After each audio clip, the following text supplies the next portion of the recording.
নমস্কার প্রিয় ছাত্রছাত্রীরা, আজ ক্লাস 8 ভূগোলে জলবায়ু অঞ্চল এই অধ্যায়টা ক্লাসের বই থেকে প্রতিটি লাইন যেগুলো থেকে প্রশ্ন আসতে পারে সেগুলো নিয়ে আলোচনা করছি। তোমরা পাশে পেন রাখো, বইয়ের ইম্পর্টেন্ট গুলো বলছি সেগুলো দাগ দিয়ে নাও। কোনো অঞ্চলের অক্ষাংশগত অবস্থানের উপর তার জলবায়ু অনেকাংশ নির্ভর করে। এটাই তাহলে কোনো অঞ্চলের কিসের উপরে? অক্ষাংশগত অবস্থানের উপরে জলবায়ু তারতম্য নির্ভর করে। ভূমির উচ্চতা, সমুদ্র থেকে দূরত্ব, বায়ু প্রবাহ, সমুদ্র স্রোত জলবায়ুকে বিশেষভাবে নিয়ন্ত্রণ করে। তাহলে কারা কারা নিয়ন্ত্রণ করে? ভূমি উঁচু নিচু কিনা, সমুদ্র থেকে দূরত্ব কত, বায়ু প্রবাহ, সমুদ্র স্রোত ইত্যাদি জলবায়ুকে নিয়ন্ত্রণ করে। সমুদ্র সমতল থেকে যত উপরে ওঠা যায় বায়ুর উষ্ণতা তত কমে যায়। এটা কিন্তু পরীক্ষায় পড়ে, কমে না বাড়ে, এটা কিন্তু কমে। তারপরের অংশ যেগুলো ইম্পর্টেন্ট আছে সেগুলোই শুধু দাগ দেওয়া আছে, বাড়তি কিছু করানো নেই। নিরক্ষরেখার কাছাকাছি অঞ্চলে সারা বছর ধরেই প্রচন্ড গরম আর প্রচুর বৃষ্টি হয়, এটা মনে রাখবে। ক্রান্তীয় অঞ্চলে কোথাও বৃষ্টির অভাবে ছোট ছোট ঘাসের তৃণভূমি জন্মায়, তাকে সাভানা তৃণভূমি বলে। তাহলে সাভানা তৃণভূমি কোথায় জন্মায়? ক্রান্তীয় অঞ্চলে। আচ্ছা, উপক্রান্তীয় অঞ্চল উষ্ণ ও শীতল সরলবর্গীয় গাছের অরণ্য দেখা যায়। আর মেরুবৃত্ত অঞ্চলে তুন্দ্রা জলবায়ুতে শুধু ছোট ঘাস আর গুল্ম জন্মায়, কারণ প্রায় সারা বছরই এখানে উষ্ণতা হিমাঙ্কের নিচে থাকে। গুল্ম অর্থাৎ ছোট ছোট গাছ, ঝোপঝাড় জাতীয়। এখানে ছবিতে আছে চিরসবুজ অরণ্য, ক্রান্তীয় পর্ণমোচী অরণ্য, ভূমধ্যসাগরীয় জলবায়ু, সাভানার উদ্ভিদ, সাভানা তৃণভূমি, তৃণভূমিতে মাঝে মাঝে বড় বড় গাছ লক্ষ্য করা যায়, আর মরু অঞ্চলে উদ্ভিদ।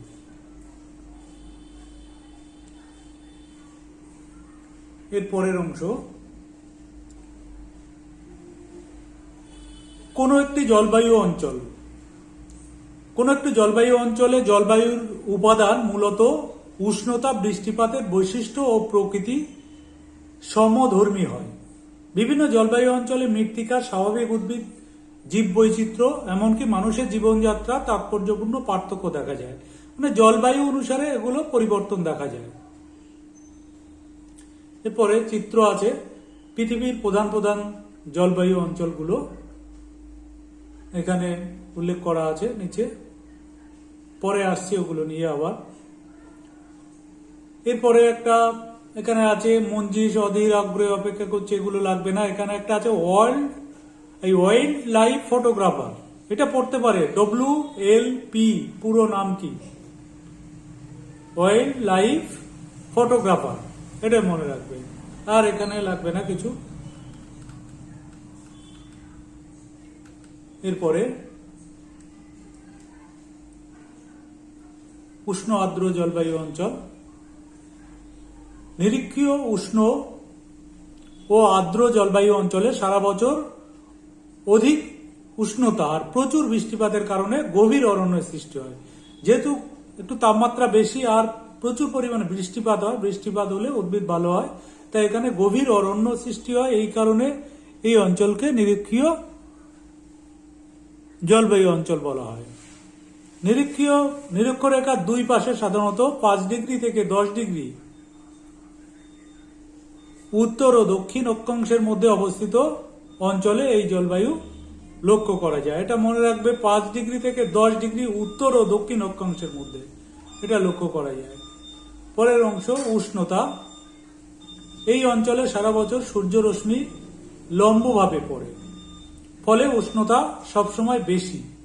বার্ষিক গড় উষ্ণতা 27 ডিগ্রি সেলসিয়াস, আর বার্ষিক উষ্ণতা থাকে 25 ডিগ্রি সেলসিয়াস থেকে 30 ডিগ্রি সেলসিয়াস। সেই সঙ্গে বাতাসে আর্দ্রতা বেশি থাকে আর রাতে উষ্ণতা বেশ কমে যায়, 25 ডিগ্রি সেলসিয়াসের কম। তাই নিরক্ষীয় অঞ্চল অঞ্চলে রাত্রি ক্রান্তীয় শীতকাল নামে পরিচিত। রাত্রিবেলাটা দেখো, যেসব অঞ্চলে প্রচুর গরম পড়ে সেগুলো আবার রাতের বেলা আবার খুব ঠান্ডা, কিন্তু সেই জন্য একে ক্রান্তীয় শীতকাল বলে। এই নিরক্ষীয় অঞ্চলে রাত্রিবেলাকে সারা বছর ধরে দিন ও রাতের পরিমাণ প্রায় সমান থাকে, এখানে 12 ঘন্টা। এত কম বার্ষিক উষ্ণতার প্রসার পৃথিবীর আর কোনো জলবায়ু অঞ্চলে দেখা যায় না। এখানে যেহেতু সূর্য একদম মাথার উপরে থাকে, তাই 12 ঘন্টা দিন 12 ঘন্টা রাত্রি থাকে, এবং গরম থাকার জন্য এখানে প্রত্যেকদিন বিকাল বেলার দিকে কিন্তু ঝড় বৃষ্টি হয়, বজ্র বিদ্যুৎ সহ বৃষ্টিপাত হয়। এখানে পরের অংশে আসছি। বৃষ্টিপাত সারা বছর বেশি উষ্ণতার কারণে এই অঞ্চলে গভীর নিম্নচাপ অবস্থান করে। এই অঞ্চলে স্থলভাগের থেকে জলভাগের পরিমাণ বেশি হওয়ায় প্রচুর জলীয় বাষ্প বাতাসে মেশে, আর এই উষ্ণ আর্দ্র বাতাস ঊর্ধ্বাকাশে উঠে শীতল ও ঘনীভূত হয়ে পরিচলন প্রক্রিয়ায় প্রচুর পরিমাণে বৃষ্টিপাত ঘটায়। যেহেতু গরম উষ্ণতা বেশি থাকার জন্য আশেপাশের জলাশয় থেকে জলীয় বাষ্প উপরে উঠে যায়, উঠে এখানে বৃষ্টিপাত ঘটায়। বৃষ্টিপাত হয় 200 সেন্টিমিটার থেকে 250 সেন্টিমিটারের মধ্যে। আর মোট বৃষ্টিপাতের দিন সংখ্যা বছরে প্রায় 250 থেকে 300 দিন হয়, মানে সারা বছরই প্রায় বৃষ্টি। প্রায় প্রতিদিন সকালে আকাশ পরিষ্কার থাকে, বিকেলের দিকে 3টে থেকে 4টের সময় ঘন কিউমুলোনিম্বাস মেঘে আকাশ ঢেকে যায়। আগের চ্যাপ্টারে আছে কিউমুলোনিম্বাস কি। বজ্রবিদ্যুৎ সহ প্রবল ঝড় বৃষ্টি হয় বিকাল বেলা, তাই একে 4 o'clock রেন বলে। আবার রাত্রিবেলা আকাশ মেঘমুক্ত হয়ে যায়, তাপমাত্রা কমে যায়। এই জলবায়ু অঞ্চলে নিরক্ষীয় নিম্নচাপ বলয়, অর্থাৎ ক্রান্তীয় আন্তঃক্রান্তীয় অভিসার অঞ্চল বা আইটিসিজেড দ্বারা প্রভাবিত। এরপরে জীব বৈচিত্র্য, উদ্ভিদ এবং প্রাণী কেমন ধরনের। স্বাভাবিক উদ্ভিদ, এই অরণ্যে সারা বছর সবুজ পাতা থাকে, ফুল ফোটে, ফল ধরে, তাই চিরসবুজ অরণ্য। নিরক্ষীয় অরণ্যটাকে চিরসবুজ অরণ্য বলা হয়। ব্রাজিলের আমাজন নদী অববাহিকা ও এই ক্রান্তীয় অরণ্য সেলভা নামে পরিচিত। এটা পরে ছোট প্রশ্ন। ব্রাজিলের আমাজন নদী অববাহিকায় ক্রান্তীয় অরণ্য, যার নাম সেলভা। এই অরণ্যে কি কি গাছ জন্মায় দেখো, রবার, রোজউড, ব্রাজিল নাট, বাঁশ গাছ ইত্যাদি দেখা যায়। এর পরের অংশ, এছাড়াও কিছু কিছু এখানে মেহগনি গাছ দেখা যায়, রবার দেখা যায়, পাম দেখা যায়, শাল গাছ, সেগুন গাছ, বড় বড় বৃক্ষ জাতীয় উদ্ভিদ এখানে থাকে। উপকূল অঞ্চলে প্রচুর পরিমাণ নারকেল এবং তাল গাছ জন্মায়। ব্রাজিলের বৃষ্টি অরণ্যে 2 কিমি অঞ্চলে গড়ে প্রায় 300 প্রজাতির উদ্ভিদ দেখা যায়। এটা ছোট প্রশ্ন। পৃথিবীর আর কোনো অরণ্যে এত প্রজাতির গাছ দেখা যায় না। গাছগুলোর কাঠ শক্ত, ভারী এবং গুড়িগুলি খুব লম্বা এবং মোটা হয়, পাতাগুলো বেশ চওড়া হয়। গাছগুলো ঠাসাঠাসি ভাবে থাকে বলে এই অরণ্যের উপর চাদোয়ার মতো ঢেকে থাকে, মানে এত পরিমাণে ঘন উদ্ভিদ, যার গাছের ডালপালা সূর্যের আলো পৃথিবীতে পৌঁছাতে পারে না, তার ফলে এখানে অন্ধকার এবং স্যাঁতসেঁতে আবহাওয়া বিদ্যমান।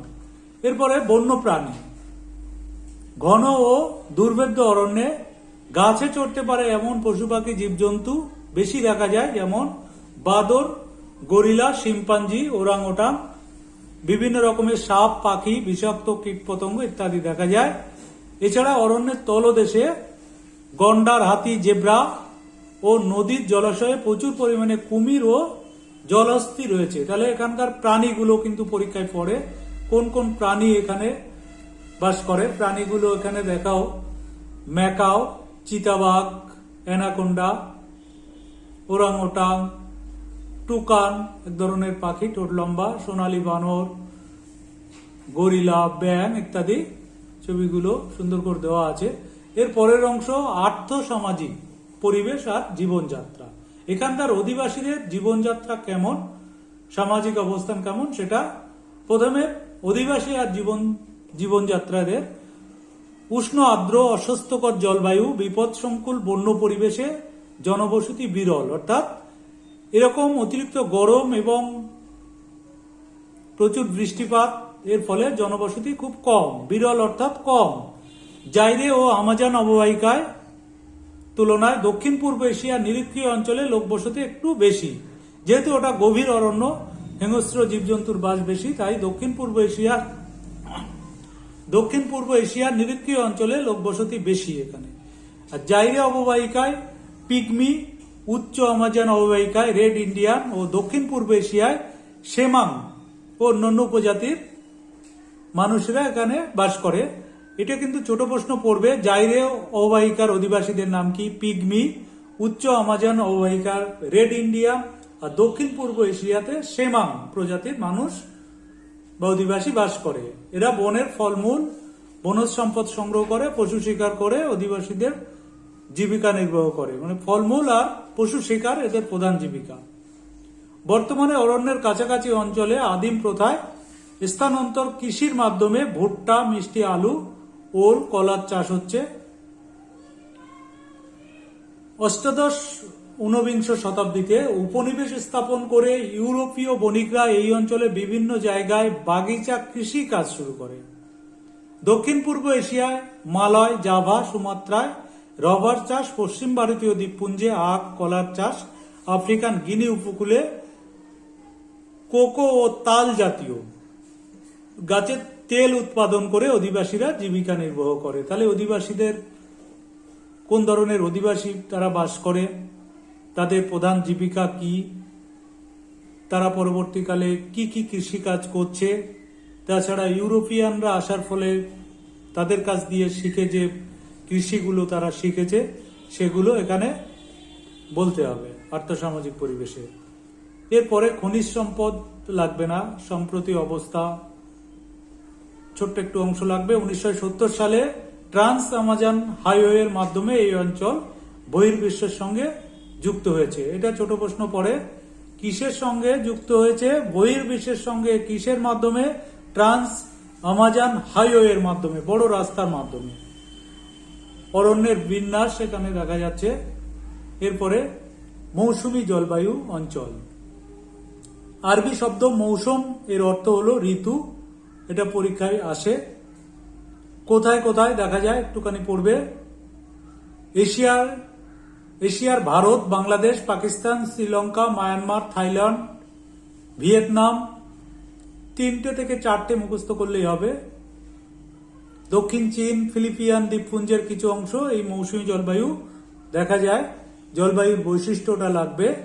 শীত ও গ্রীষ্মে বিপরীতমুখী বায়ু প্রবাহ, উষ্ণ আর্দ্র গ্রীষ্মকাল, শুষ্ক শীতকাল মৌসুমী জলবায়ুর প্রধান বৈশিষ্ট্য।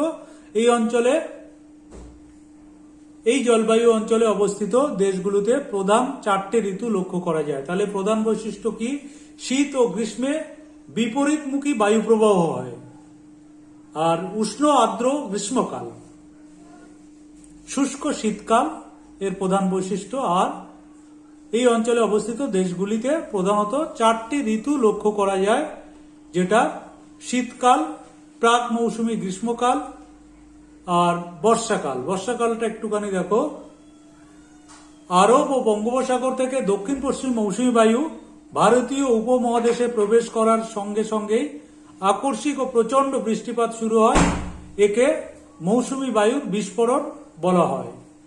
তাহলে বর্ষাকালে বঙ্গোপসাগর আর আরব সাগর থেকে দক্ষিণ পশ্চিম মৌসুমী বায়ু, এটা মনে রাখবে, দক্ষিণ দিক এবং পশ্চিম দিক থেকে ভারতীয় উপমহাদেশে প্রবেশ করে হঠাৎ প্রচন্ড বৃষ্টিপাত শুরু হয়ে যায়, তাকেই বলা হয় মৌসুমী বিস্ফোরণ।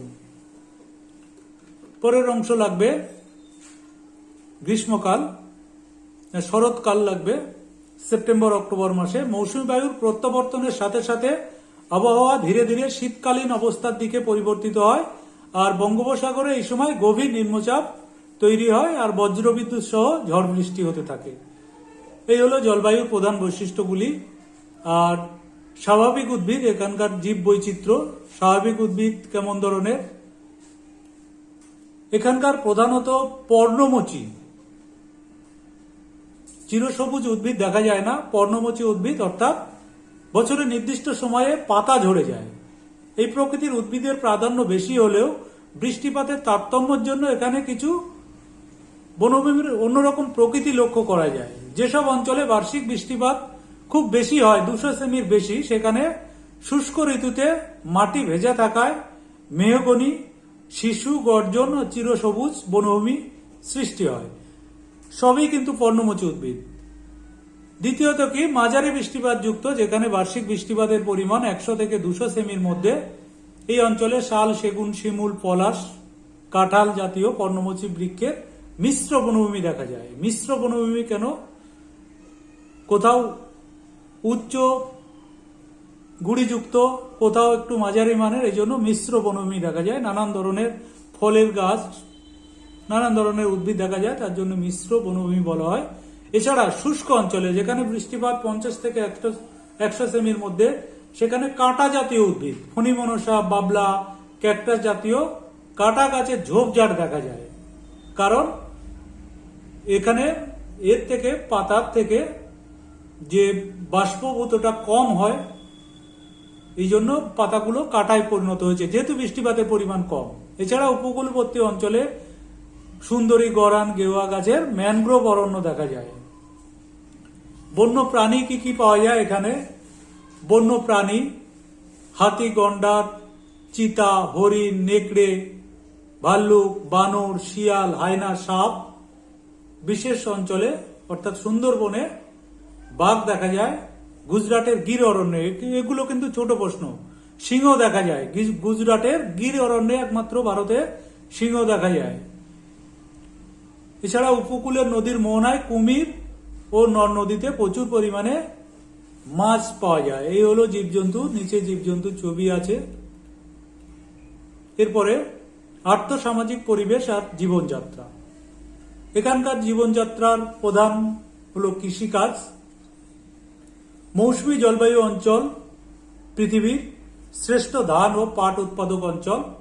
অনুকূল জলবায়ু, উর্বর মাটির জন্য এই অঞ্চলে কৃষিকাজ অত্যন্ত উপযুক্ত। ধান, পাট, গম, আখ, তুলা, তৈলবীজ, চা, কফি, রবার এই অঞ্চলের প্রধান ফসল। এছাড়া আম, জাম, কাঁঠাল, লিচু, কলা, আনারস, পেয়ারা ইত্যাদি গুরুত্বপূর্ণ ফসল এখানে উৎপন্ন হয়। খনিজ সম্পদ আর শিল্প কি? এই অঞ্চলে খনিজ সম্পদে সমৃদ্ধ। কয়লা, লোহা, তামা, ম্যাঙ্গানিজ, বক্সাইট, খনিজ তেলে প্রচুর পরিমাণে খনিজ তেল পাওয়া যায়।